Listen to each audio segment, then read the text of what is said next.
우리는 물된 동산입니다 라는 제목으로 하나님 말씀 함께 나누도록 하겠습니다. 우리 제목 같이 한번 읽어볼까요? 시작.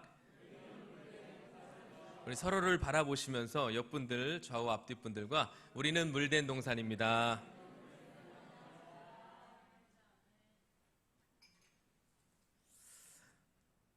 지난주 위임식을 하고 한 주 딱 지났는데 시간이 엄청 많이 간 것 같습니다. 오늘 처음으로 맞는 주일이고 또 주일 설교인데 정말 감격스럽습니다. 이 감격이 사역의 모든 나날 동안 함께하기를 소망합니다. 아마 우리 성도님들도 담임 목사가 바뀌었기 때문에 기대감을 가지고 나오신 분들도 계시고 또 긴장 반, 어떻게 실수 하나 안 하나 이렇게 염려가 되셔서 바라보시는 분들도 계실 텐데 이런 긴장과 기대, 소망을 가지시고 매 주일 주님 전에 나와서 예배하시는 우리 예배자들 되시기를 소망합니다. 저는 우리 교회가 기도하면서 하나님이 정말 기뻐하시는 교회, 그리고 성도가 행복한 교회가 되었으면 좋겠습니다. 무엇보다 오늘 말씀을 통해 또 살펴볼 텐데 우리 교회 때문에 이 지역이 잘 되기를 소망합니다. 그 은혜가 우리 교회를 통해 물된 동산에 은혜를 가지고 있는 우리 교회가 흘려보내야 될 마땅한 사명이라고 생각을 합니다. 우리 성도님들의 많은 기도와 그리고 격려 부탁드립니다. 몇 년 전 추석 때 일입니다. 한 선배 목사님이 예쁘게 포장된 큰 박스를 선물로 받았습니다. 많은 목사님들이 야, 도대체 저기엔 뭐가 들어있길래 저렇게 박스가 큰가? 박스가 이 강단보다 조금 작았습니다. 그래서 냉장고 같은 게 미니 냉장고가 들어있는 줄 알았습니다. 그래서 너무 긴장한 나머지 저한테 가장 친한 후배이자 교역자인 저에게 한번 열어보라고 시켰습니다. 그래서 제가 박스를 개봉하기 시작했습니다. 박스를 딱 열었는데 그 안에 또 다른 박스가 있었습니다. 야, 얼마나 귀하면 이중으로 포장을 했나. 그래서 또 그 박스를 또 열었는데 그 안에 또 박스가 있는 겁니다. 몇 번 더 그렇게 했더니 어느새 자그마한 상자에 담은 아주 평범한 박스가 크기가 되어버렸습니다. 그렇게 이제 마지막 박스를 열고 뭐가 있나 봤더니 거기에는 꽃감이 3줄 놓여 있었습니다. 장난치나. 조그만 포장으로 된 꽃감 3줄이면 한 요 정도 우체국 박스 한 2호 정도? 그렇게 하면 잘 모르시겠죠? 5호가 제일 큰 거고 갈수록 작아지는 건데 그 정도면 될 텐데 왜 굳이 이렇게 큰 박스에 담아서 줬나. 그리고 거기에 또 하나 자기가 딴 포도가 있었는데 더워서 그 포도가 다 상했습니다. 그 포도는 예쁘게 포장을 했는데 이미 다 물이 다 흘러가지고 그 목사님이 그 선물을 본 순간 마음이 상했는지 그 꽃감 너나 먹어라 그러시면서 저에게 그 꽃감을 주셨습니다. 저야 뭐 기쁘게 그 꽃감을 받아서 교역자들과도 나누고 집에도 한 줄 가져갔던 기억이 있습니다. 제가 이 말씀을 드리고 갑자기 이 말씀이 생각난 이유는 오늘 이 본문의 상황이 딱 이와 같았기 때문입니다. 이스라엘의 영적 상황, 신앙 상태가 이러했다는 것입니다. 신앙생활의 겉모습은 화려하게 크게 포장되어 있었지만 내용은 부실했습니다.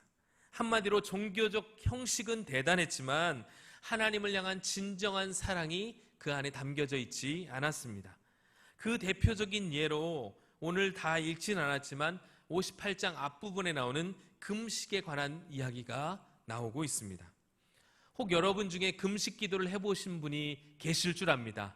40일 금식 기도를 하신 분들도 예전에는 좀 계셨고 20일 금식 기도, 일주일, 3일 금식 기도 많이들 합니다. 저도 예전에 저희 어머니를 따라 강남 금식 기도원에 많이 가서 저희 어머니는 20일 동안 하실 때 저는 3일 하고 오고, 그리고 금식 수련회, 청년부 때 금식 수련회 기도원 자체가 금식 수련원이었기 때문에 가서 꼭 3일씩은 금식을 해야 했습니다. 아마 여기 계신 분들도 그런 금식을 경험을 해보셨을 텐데 목사님들도 예전에는 40일, 20일 금식 기도를 많이 하셨는데 요즘에는 좀 많이는 안 하시는 것 같아요. 저도 담임 목회를 준비하면서 한 20일 정도는 일주일씩 계속해서 저녁 금식을 했습니다. 점심까지 먹고 그 다음날 아침을 먹는, 그래서 한 12시간 정도? 그랬더니 사람들이 저한테 간헐적 단식이냐, 살 빼려고 하는 거 아니냐 이런 오해를 하시던데 그건 아니었고 하나님께 제 마음을 드리는 그런 모습이었습니다. 어쨌든 이 금식이라는 게 배를 줄여가면서 세상적인 것을 차단하고 하나님께 집중하기 위해 우리는 금식을 합니다. 하나님을 신뢰하는 또 다른 표현인 것이죠. 그래서 금식 기도는 보통 때 하지 않고 아주 특별한 일이 있을 때, 그리고 어떤 중대한 결정을 앞두고 있을 때 우리는 금식을 하곤 합니다. 금식은 한마디로 사생결단의 의지로 주님께 나아가는 집중된 태도입니다. 근데 이사야 당시의 사람들은 하나님 앞에 어떤 결단이라기보다 자신들의 신앙생활을 자랑하기 위한 수단으로 이 금식을 활용했습니다. 지금 사실 이 이사야 시대에는 좋은 상황이 아닙니다. 강대국의 압제가 눈앞에 있는 상황입니다. 그럼에도 불구하고 그들은 하나님 앞에 집중해서 나아가기보다는 자신들의 모습, 그리고 자신들의 모습이 사람들에게 어떻게 비춰질까 사람들을 의식하며 신앙생활의 겉모양에 치중했습니다. 이게 당시 이스라엘의 영적 분위기였다는 것입니다. 이러한 태도가 하나님 보시기에는 너무나 가식적이었고 하나님과는 상관없는 열심으로 비춰졌다는 것입니다.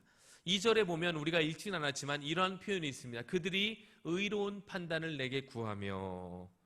이게 무슨 말이냐면 금식하는 자기들을 좀 봐달라는 겁니다. 하나님 앞에. 우리가 이만큼 하고 있지 않아요, 하나님? 칭찬 좀 해주세요. 내가 이렇게 금식하며 기도하면 응답 좀 해주세요. 이렇게 하나님 앞에 떼를 쓰고 있는 것입니다. 그 당시 이스라엘 사람들의 대부분의 태도, 금식에 대한 생각이 이랬습니다. 겉으로 보면 아주 훌륭해 보이죠. 그러나 하나님의 판단 기준은 그들과는 너무나 달랐습니다. 하나님은 그런 내용 없는 그들의 위선적인 생활에 침묵하셨습니다. 할 말을 잃으셨습니다. 무슨 문제가 생기면 딱 말을 안 하는 분들이 계십니다.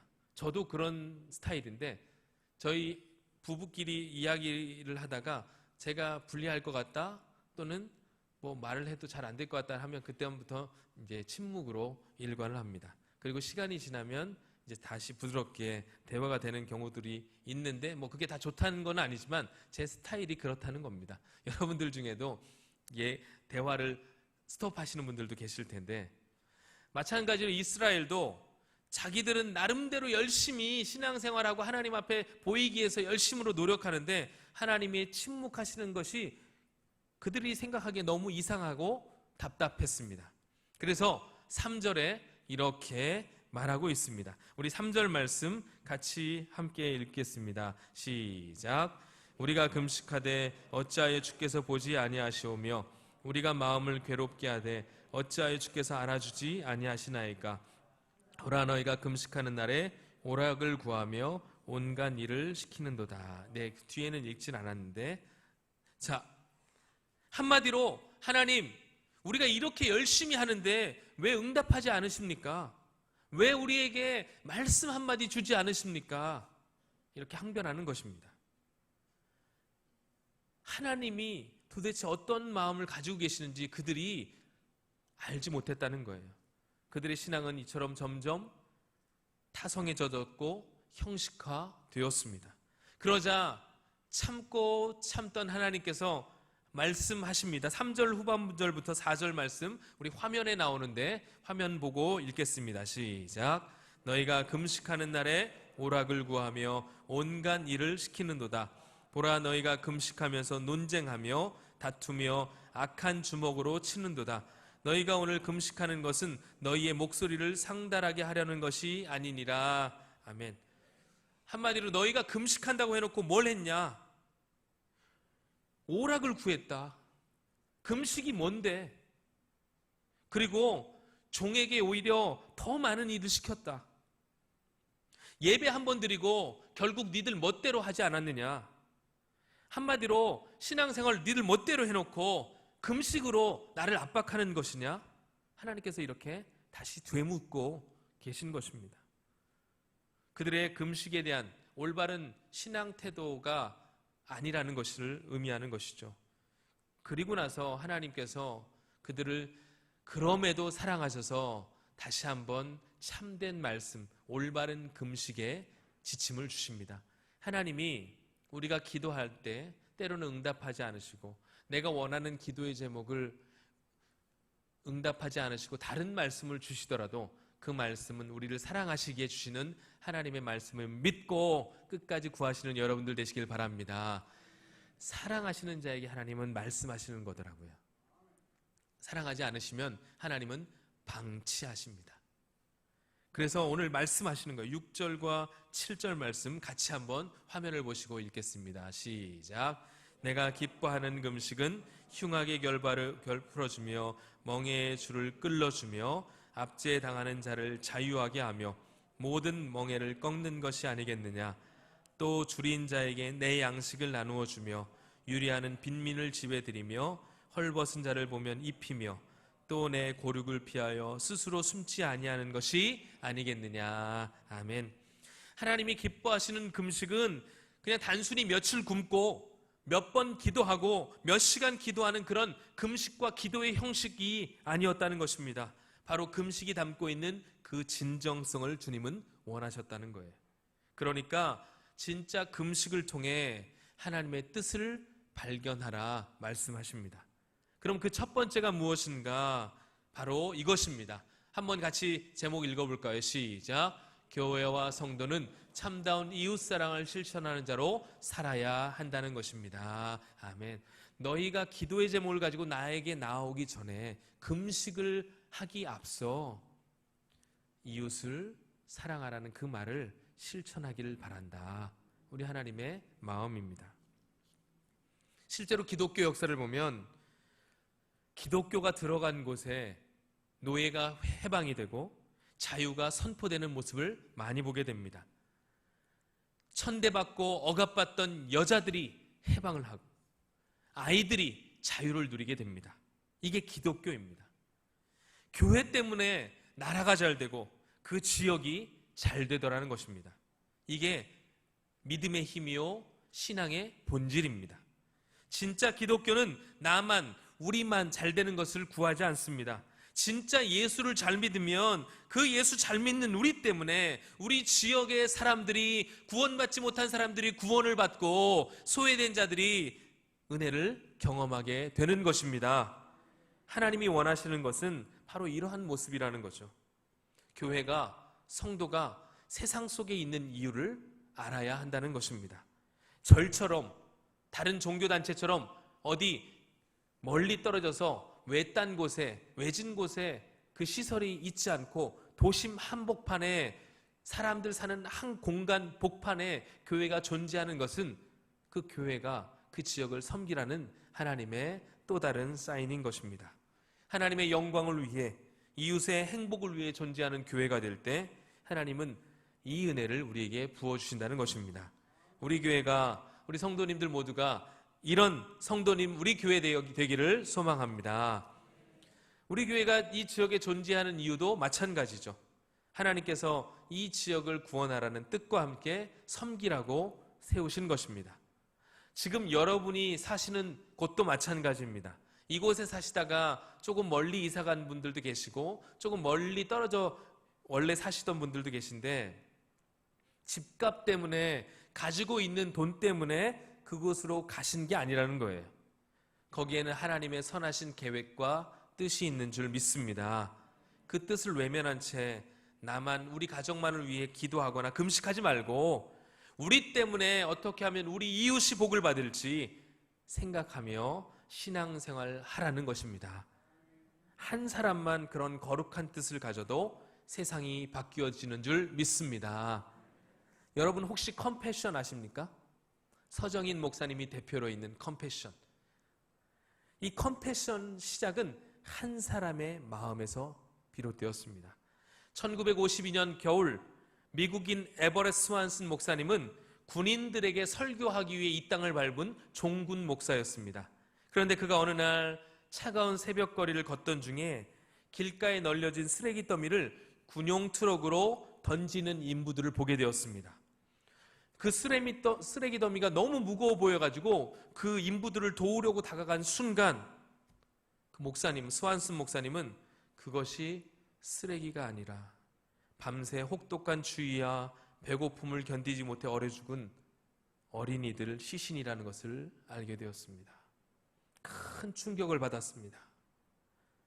그 충격을 받은 목사님이 기도하는 중에 이런 음성을 듣게 됩니다. 너는 이것을 보았다. 그럼 이제 무엇을 할 것이냐? 이 질문이 계속 그의 마음에 용솟음 쳤다고 합니다. 그 후 미국으로 돌아간 스완슨 목사님은 전 미국을 돌아다니며 이렇게 외쳤습니다. 한국의 어린이들을 잊지 말아 주십시오. 배고픔과 질병, 가난으로 죽어가는 한국 어린이들의 후원자가 되어 주십시오. 이것이 컴패션의 시작입니다. 한 사람의 섬김으로 지금은 전 세계 20만 명의 어린이들을 후원하는 섬김의 아이콘이 되었습니다. 그래서 컴패션에서 사역한다 하면 이미지가 좋아져요. 그래서 연예인들이 컴패션에 많이 가입되어 있습니다. 우리가 잘 아는 축구선수 이영표, 그리고 션 정혜영 부부, 차인표 신혜라 부부, 이러한 분들이 컴패션의 홍보대사로 많이 활동하고 있습니다. 저희 가정도 2년 전부터 콜롬비아, 지구 반대편에 있는 콜롬비아에 그때는 4살이었는데 지금 6살이 된 소피아를 후원하고 있습니다. 한 사람의 그 국률의 마음이 한 나라를 살리고 온 열방을 섬기는 그런 놀라운 섬김의 도구로 쓰임받게 된 것입니다. 한국교회도 마찬가지입니다. 한국교회가 부흥할 때 보면 교회와 성도들이 참 따뜻했습니다. 믿지 않는 사람들도 성도들을 칭찬했습니다. 그들 때문에 세상이 어려웠음에도 온기를 느끼며 살아갈 수 있었습니다. 외국 선교사들이 처음 이 땅에 왔을 때 조선인들은 그들을 멸시하고 차별했습니다. 그러나 그들의 섬김과 사랑을 보면서 저가 믿는 예수를 나도 믿고 싶다. 그렇게 그들은 그리스도인들이 되어갔습니다. 가만 보면 지금 우리가 보는 이 성경도 마찬가지입니다. 성경이 양반의 언어인 한자가 아닌 평민의 언어인 한글로 번역되었다는 것, 하나님의 놀라운 섭리인 줄 믿습니다. 선교사들이 보기에 이 가엾은 평민들이 어떻게 하면 하나님의 은혜와 사랑을 입을 수 있을까? 어떻게 하면 이들도 개화돼서 이제 이러한 일 말고 세상을 구원하는 일에 동참할 수 있을까? 이런 마음에서 성경 번역이 시작되고 한글로 번역이 된 것입니다. 그들이 돈이 있어서 그렇게 한 것입니까? 권력이 있어서 그렇게 한 것입니까? 아닙니다. 하나님의 마음을 품었기에 가능한 일이었습니다. 저는 우리 교회가 우리 지역에 이런 마음을 품고 섬기고 전도하는 공동체가 되기를 소망합니다. 우리 교회가 이제 본격적으로 3기 사역을 시작하면서 저는 이러한 사역이 우리 성도들이 우리 교회가 조금 더 눈을 열고 마음을 열었으면 좋겠습니다. 그래서 본인은 교회 가지 않아도 우리 교회를 가보라는 권면이 이 지역사회에 있기를 소망합니다. 자기는 나는 나중에 갈 테니 교회 가고 싶으면 서울중앙교회로 가라고, 거기에는 진짜 예수 믿는 사람들이 많은 것 같다고, 하나님의 사랑이 전달되는 곳 같다고 이렇게 칭찬받는 우리 교회 되기를 소망합니다. 이 지역에 힘들고 어려운 아이들이 우리 교회 때문에 꿈과 희망을 가질 수 있기를, 그래서 장학사업, 또 교회 밖에, 교회 안과 밖에 어려운 분들을 돕는 긍휼 사역, 그리고 무엇보다 진짜 우리의 도움과 기도와 물질과 헌신이 필요한 선교사님들을 돕는 선교사 지원 사역 등이 더 활발해졌으면 좋겠습니다. 이러한 마음을 품을 때 우리 하나님께서 더 크게 일하실 줄 믿습니다. 조금 추우신 것 같아요. 에어컨 꺼드릴까요? 네, 아니 이렇게 하고 계신 분들이 계셔서 제가 안타까워. 저는 덥거든요. 네.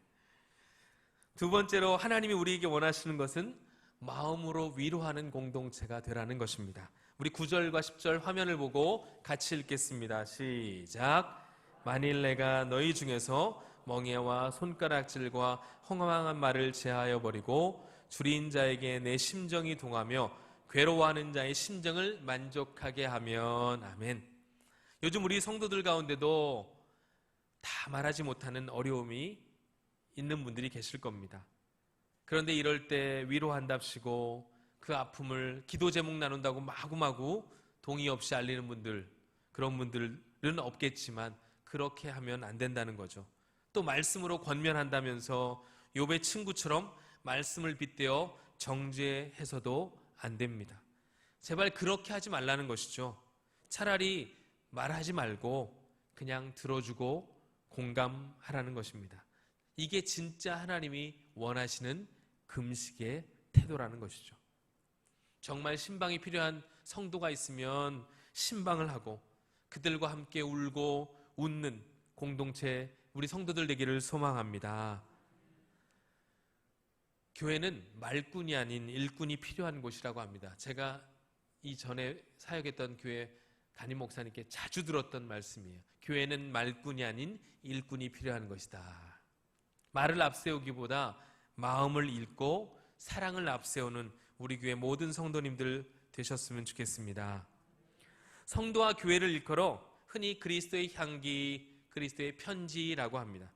그리스도의 향기라는 표현을 많이 쓰죠. 저도 요즘 냄새나는 곳에 계속 향초를 피우고 있습니다. 향기는 나쁜 냄새를 비판하지 않고 자신이 대안이 됩니다.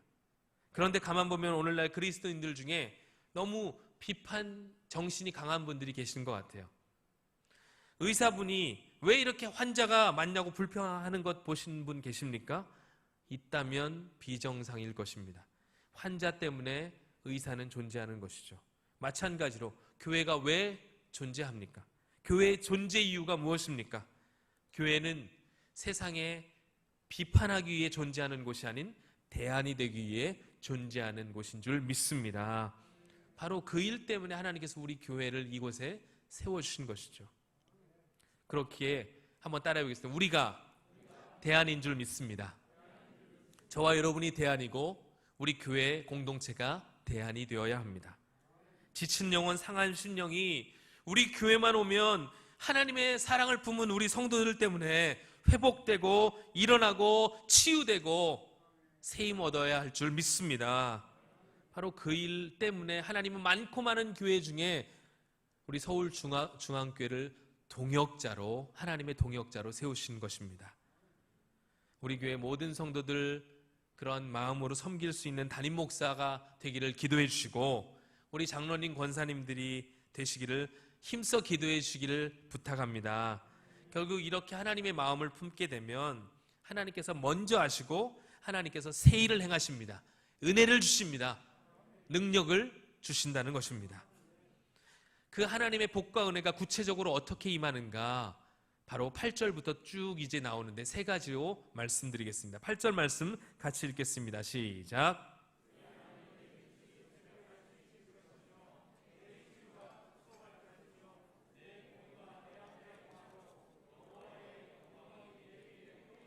아멘. 첫 번째로 어둠이 곧 끝나고 은혜가 선포되고 시작된다는 것입니다. 할렐루야. 요즘 코로나가 다시 확산되는 분위기 때문에 혹 불안하십니까? 경제적인 어려움 때문에 염려가 계속되십니까? 자녀 때문에 인생의 어두운 터널을 지나고 계신 분이 계십니까? 하나님의 마음으로 주변을 돌보고 사랑하면 우리 인생에 찾아온 어두움은 사라지고 빛이 임하게 되는 것입니다.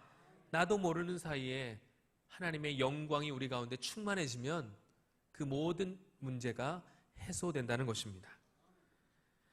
하나님의 영광의 빛이 우리에게 임하면 우리의 어두움은 아침 안개 사라지듯 사라져버리고 그 영광의 빛으로 충만하게 되는 것입니다. 거기에서 끝나는 것이 아닙니다. 9절에 뭐라고 말씀하고 있습니까? 9절 말씀입니다. 같이 읽습니다. 내가 부를 때는 나 여호와가 응답하겠고 내가 부르짖을 때는 내가 여기 있다 하리라. 아멘. 수날을 금식해도 하나님께서 외면하셨는데 이런 마음을 품고 하나님 앞에 나아가기만 하면 내가 부를 때 내가 즉시 응답할 것이다. 내가 부르짖을 때 외면치 않고 내가 여기 있다 말해줄게. 하나님께서 말씀하십니다. 이웃과 성도들에게 관심을 줬더니 하나님은 우리의 문제, 내 문제를 해결해 주시고 우리의 기도에 신실하게 응답해 주신다는 것입니다. 할렐루야. 이 은혜가 우리 모두에게 임하기를 소원합니다. 아니 이미 임한 줄 믿습니다. 두 번째는 더 궁극적인 복인데 오늘 제목과 연관이 있는 복이죠. 한번 같이 읽어볼까요? 시작. 물된 동산의 복이 우리에게 임하게 됩니다. 11절 말씀 같이 읽겠습니다. 여호와가 너를 항상 인도하여 메마른 곳에서도 내 영혼을 만족하게 하며 내 뼈를 견고하게 하리니 너는 물된 동산 같겠고 물이 끊어지지 아니하는 샘 같을 것이라. 아멘. 물된 동산을 어떤 번역은 천국으로 묘사합니다. 여호와가 항상 우리를 인도하신다는 거예요. 인생의 선택의 순간에, 인생의 가시밭길 같을 때 하나님은 그럼에도 우리를 인도하십니다. 하나님의 인도를 받는 사람은 성경에 말하기를 형통한 사람이라고 말합니다. 세상이 말하는 만사형통이 아닌 때로는 어렵고 힘든 길을 걸을 때에도 우리 하나님이 앞서 걸어가시는 그 길을 따라가기만 하면 그 길이 복된 길이요, 안전한 길이요, 형통의 길인 줄 믿습니다. 우리 하나님이 인도하시기에 그런 은혜가 임한다는 것입니다. 우리는 영적인 존재입니다. 그렇기 때문에 어떤 환경들이 다 갖춰져 있어도 영혼의 목마름이 지속되면 결핍을 계속해서 느끼게 됩니다. 그런데 분명 상황은 별로 나아진 것이 없는 것 같은데, 여전히 전쟁터 같은데 하나님께서 우리 영혼을 터치하시면 평안이 찾아옵니다. 영혼의 만족과 기쁨이 충만해집니다. 그러면 세상과 나는 간 곳 없고 오직 주만 바라보게 되는 것입니다. 그것이 바로 영혼의 만족이 있는 자들에게 주신 하나님의 복이라는 것이죠. 그리스도인들에게 있는 능력이 무엇입니까? 세상 사람들의 기준에는 분명 미치지 못하는데 왜 그리스도인들은 행복합니까? 왜 즐겁습니까? 왜 감사가 넘칩니까? 바로 이러한 만족이 있기 때문에, 영혼의 기쁨이 있기 때문에, 물된 동산에 은혜를 주시는 우리 예수님 때문에 행복한 사람인 줄 믿습니다. 우리는 여전히 갈급해도 내 안에 생수의 근원 되신 예수 그리스도가 함께 하시면 끊이지 않는 그 생수로 우리의 갈급함을 해소해 주실 뿐만 아니라 에스겔이 본 환상처럼 물이 점점점 차올라서 이 성전을 덮고 더 나아가 성전 너머의 지역까지 흘러가 그 복이 지역사회를 섬기고 살리게 되는 은혜로운 물줄기가 될 줄 믿습니다. 우리 한번 같이 따라해 보겠습니다. 나는 물된 동산입니다. 시작. 우리 가정은, 계속 하십시오. 시작. 우리 가정은 물된 동산입니다. 우리 교회는 물된 동산입니다. 화면 없애주시고 외워서 해보겠습니다. 나는, 우리 가정은, 우리 교회는. 시작. 나는 물된 동산입니다. 우리 가정은 물된 동산입니다. 우리 교회는 물된 동산입니다. 할렐루야. 이 복이 여러분 모두에게 이미 주어져 있는 줄 믿습니다. 마지막으로 하나님의 마음으로 이웃과 성도를 섬기는 자에게 주시는 복은 자신뿐 아니라 다음 세대가 복을 받게 됩니다. 12절 말씀 같이 읽겠습니다.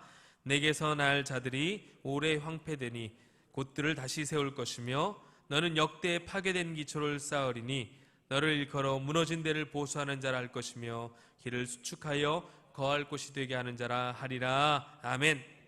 여기서 내게서 날 자라는 것은 우리 육신의 자녀들만 의미하는 것은 아닙니다. 우리가 기도로 씨를 뿌린 우리 믿음의 다음 세대도 포함됩니다.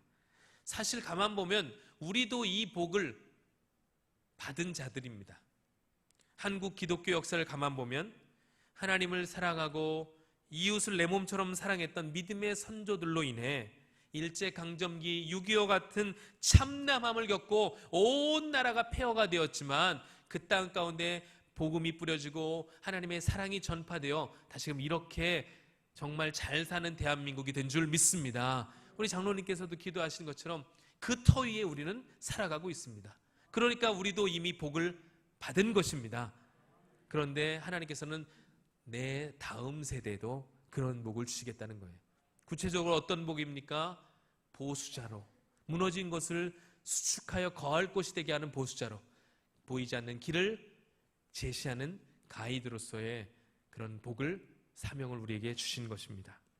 가만 보면 우리 교회도 일대 원로 목사님이 개척을 하셔서 이 지역에 우리 교회가 길을 내는 역할을 했다고 저는 생각을 합니다.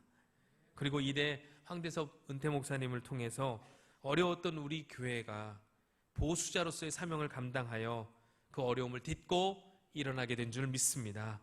우리에게도 동일한 사명이 있다는 것입니다. 주님 오실 때까지 우리는 이 사명을 감당해야 할 것입니다.